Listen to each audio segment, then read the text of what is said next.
dooree ko ak la célébration de la journée mondiale de pêche sous le sceau de la lutte contre l'immigration clandestine, la plaidoirie forte d'Alioune Thiam et de ses amis de la CAP. Voilà, journée yaakaar naa ni démb la woon journée mondiale de la pêche bi tenir nañ ko comme ni ñu koy defee chaque année ren nag ñu def focus ci li nga xam ne mooy migration irrégulière jéem a xool naka la ñu koy wàññee ci réew mi leneen li nga xam ne journal bi xëy na ko tey muy sport. On revient sur Ismaïla Sarr, critique liée à sa baisse de forme, départ de Marseille pour Crystal Palace, qualification pour le mondial, départ du coach Aliou Cissé de la tanière, les débordements d'Ismaïla. Ismaïla Sarr a cœur ouvert face à Pape Djibril Gaye. ñëwaat na ci li nga xam ne mooy mauvaise passe bi mu nekk en ce moment li mu wax moom bu sañoon à chaque fois bu équipe nationale di jouer rek moom Ismaïla Sarr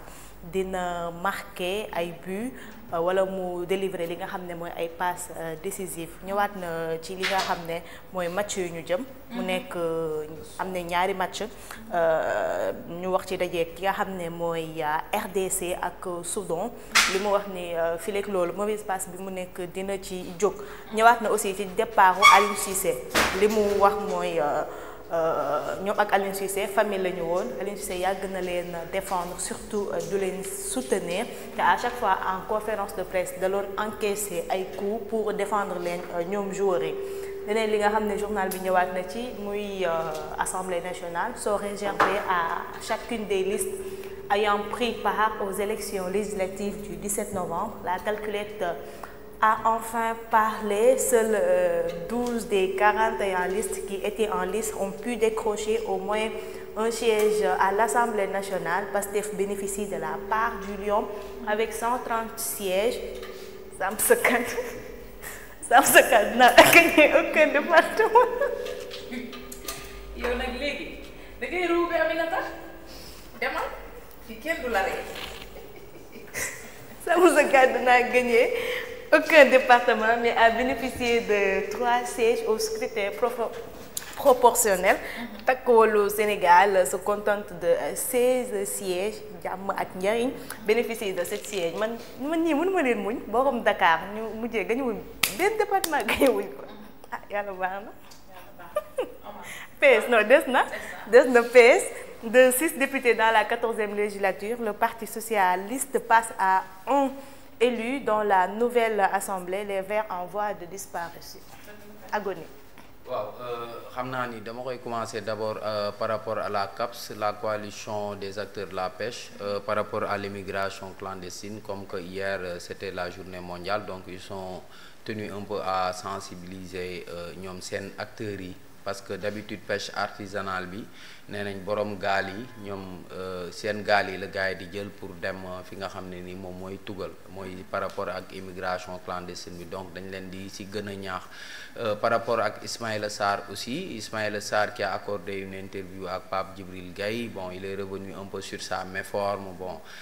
nee na nag loolu day am ci carrière joueur waaye moom il a bon espoir que bon tôt ou tard moom dina retrouver waat sa forme tout ça. Bon il est revenu un peu sur lan moo taxoon mu jugee Marseille dem Crystal Palace, parce que bon dafa bokkoon ci ñi nga xam ne dañ leen boole woon ci ñi nga xam ne dañ leen war a transférer ci Marseille, donc c'est pourquoi ba ñu recevoir benn offre de la part de Crystal Palace, les dirigeants ont décidé de le laisser partir moom Ismaïla Sarr. Bon il a parlé un peu aussi de sa relation avec Aliou Cissé, doonoon coach boo xam ne à chaque fois da leen doon encourager.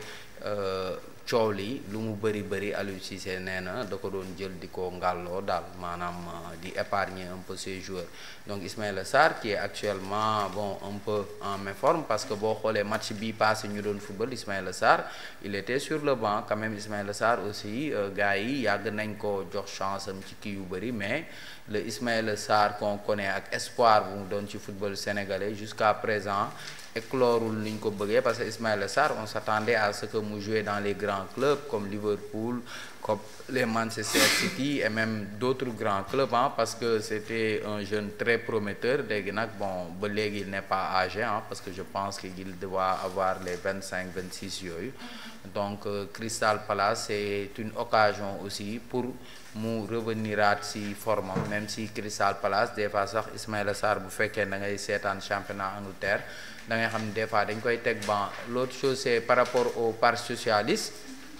Parti socialiste n'a eu qu'un seul député si élection législative yi en la personne de Rokhaya Camara qui a été investi sur la liste Jàmm ak Njariñ bu Amadou Ba liste nationale bi moom Rokhaya Camara donc loolu moo ngi wane nii les grands partis les partis yi nga xam ne nii ñoom lañ fi xamoon Sénégal sont en train de reculer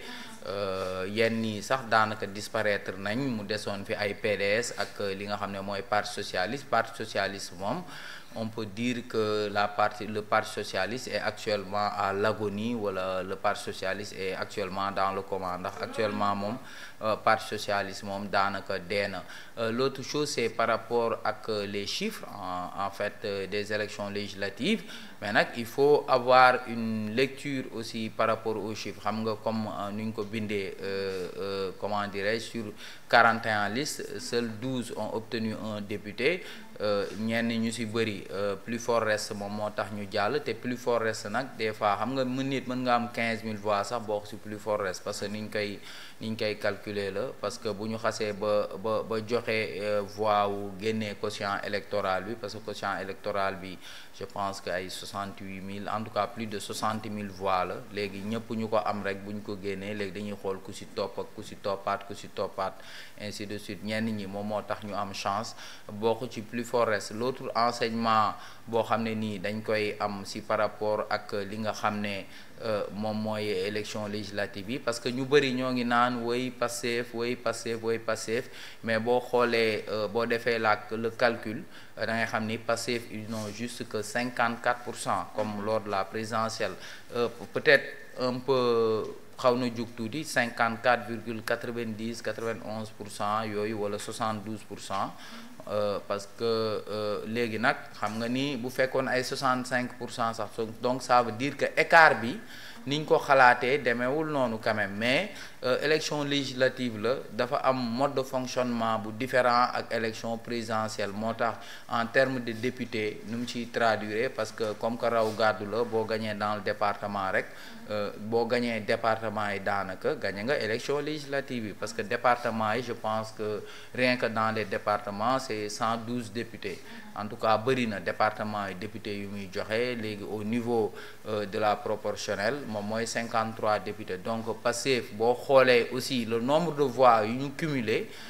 day toll ci ay 1,9 million et quelques mille te alors que au niveau élection présidentielle yi Abdou Nguer yaa ngi déglu dañ dégluwaale ma ne boo xoolee élection législative élection présidentielle yi passé ils avaient 2,4 million voix nga xool ci élection yi nii nga gis ni ils ont 1,9 million donc ça veut dire que Pastef wàññeeku na ay 400 000 wala 500 000 voix maanaam lecture kii bi mën nga ko gën a am jàngat quoi par rapport ak woy Pastef mais boo xoolee fii léegi la présidentielle ak les élections législatives nombre de personnes yi nga xam ne nii ils ont voté pour Pastef ces nombre de personnes là ils ont diminué c'est aussi c'est le cas aussi pour ñi nga xam ne ñoom ñooy takku wàllu ak ñi nga xam ne nii ñoom ñooy le PDS entre autres parce que Amadou Ba il était venu deuxièmement si élection présidentielle yi passé Amadou Ba il avait je pense ay 1,5 million voix léegi boo xoolee ñoom bu ñu cumuler seen voix ay 500 000 lay doon parce que par rapport ak xam nga proportionnel bi tey jii si tu prends tey le nombre de personnes qui se sont valablement exprimées ça fait 3,623 000 et quelques nga diviser ko par 53 da lay jox le quotient électoral bu la joxee le quotient électoral nga multiplier ko par